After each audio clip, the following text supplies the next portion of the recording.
தக்காளி மோர் குழம்பு. இப்போ தக்காளி மோர் குழம்பு வந்து எப்படி செய்யலான்னு பார்க்கலாம். இதுக்கு வந்து நான் இப்போ நல்லா ஒரு பெரிய 1 கப்பு தயிர் வந்து இந்த மாதிரி கடைஞ்சி வச்சிருக்கிறேன். அதுக்கப்புறம் ஒரு 3 பச்சை மிளகாய், ஜீரகம் 1 ஸ்பூனு, ஒரு அரை தேங்காய் மூடி துருவி வச்சிருக்கேன், 2 தக்காளி நறுக்கி வச்சிருக்கேன். அப்புறம் தாளிக்கிற சாமான் அப்புறம் தாளிக்கும் பொழுது சொல்கிறேன். இப்போ வந்து நம்ம வந்து இந்த தேங்காய், ஜீரகம், பச்சை மிளகாய் இது 3ஐயும் நல்லா நைஸாக அரைச்சிக்கலாம். உங்களுக்கு காரத்துக்கு வேணாலும் இந்த 2 பச்சை மிளகாய் நீங்கள் தேவைன்னா சேர்த்துக்கலாம். நான் வந்து தாளிக்கும் பொழுதும் ஒரு 2 காஞ்ச மிளகாய் போட்டு தான் தாளிப்பேன். இப்போ இதை 3ஐயும் நல்லா அரைச்சிக்கிட்டு வந்துடுவோம்.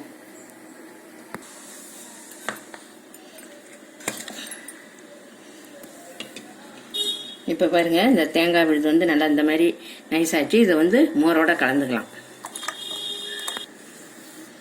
இப்போ இதை நல்லா கலந்துக்கலாம்.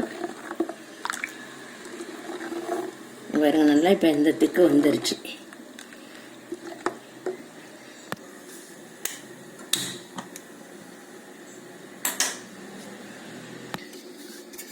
இப்போ இந்த மோர் குழம்பு நாங்கள் இன்னைக்கு சட்டியில் தான் வைக்க போகிறோம். இதுக்கு இப்போ தாளிக்கிறதுக்கு தேங்காய் எண்ணெய் சேர்த்துக்குவோம். நல்லா இதால் ஒரு 3 ஸ்பூன் தேங்காய் எண்ணெய் விட்டுருக்கேன். ஏன்னா தக்காளி எல்லாம் வதங்கணும். இப்போ எண்ணெய் நல்லா சூடேறிடுச்சு. இப்போ இதை தாளிக்கிற ஜாமான் ஸ்பூன் கடுகு,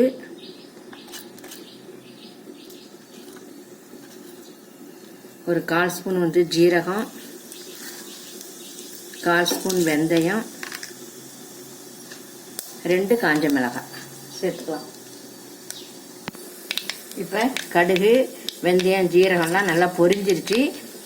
மிளகாயும் நல்லா செவந்துருச்சு. இந்த டயத்தில் நம்ம கருவேப்பிலையை நல்லா கிள்ளி சேர்த்துக்குவோம். அப்படியே முழுசாக போடுறதோட இப்படி கிள்ளி சேர்த்தோம்னா நல்லா வாசனை கொஞ்சம் தூக்கலாக இருக்கும்.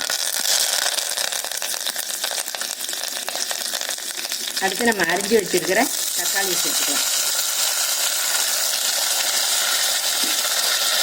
இந்த தக்காளி இப்போ நல்லா கரைஞ்சி வேகணும்.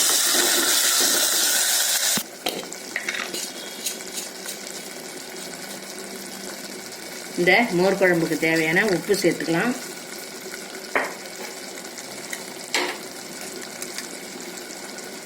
மஞ்சள் தூள் ஒரு அரை ஸ்பூன் மஞ்சள் தூள் சேர்த்துப்போம்.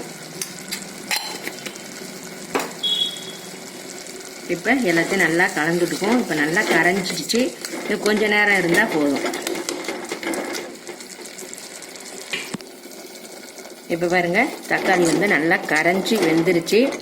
இப்போ இந்த டயத்தில் நம்ம அந்த அரைச்சி வச்சது மோரெல்லாம் இதில் கலந்துக்கலாம், சேர்த்துக்கலாம்.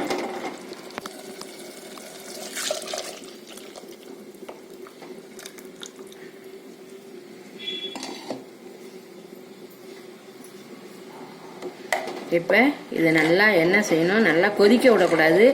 நல்லா பொங்குற அளவுக்கு வந்துச்சுன்னா நம்ம அடுப்பை நிப்பாட்டிடணும்.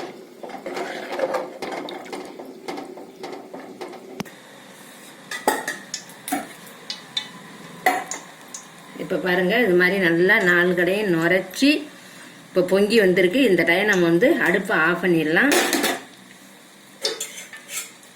இப்போ இதில் கொஞ்சமாக மல்லித்தழை, கொஞ்சம் கருவேப்பிலை எல்லாம் சேர்ந்து போட்டு தூவி இறக்கலாம்.